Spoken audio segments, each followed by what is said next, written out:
তো আজ জানবো মোহাম্মদ বিন তুগলক সম্পর্কে।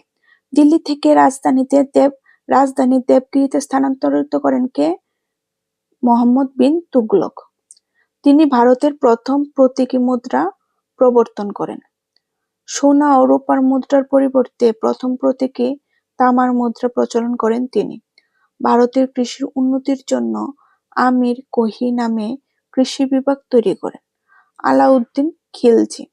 চতুর্থ লুইয়ের মতো বলেন, আমি রাষ্ট্র, আই এম স্টেট।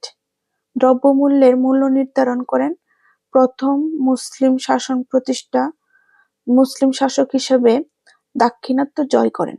দাক্ষিণাত্য অভিযানে নেতৃত্ব দেন তার সেনাপতি মালিক কাফুর।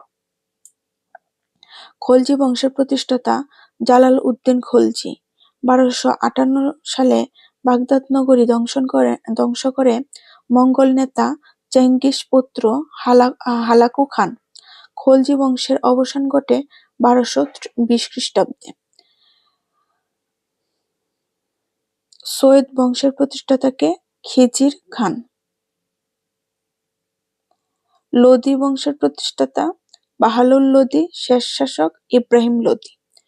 1526 সালে প্রথম পানিপথের যুদ্ধে লোদি বংশের শাসক ইব্রাহিম লোদি পরাজিত হলে বাবর মুঘল সাম্রাজ্য প্রতিষ্ঠা করেন।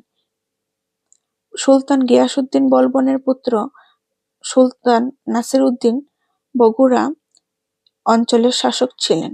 তার নামানুসারে বগুড়া জেলার নামকরণ করা হয়। বগুড়ার আরেকটা নাম ছিল বগরা, তার নাম অনুযায়ী কি রাখা হয়? বগুড়া।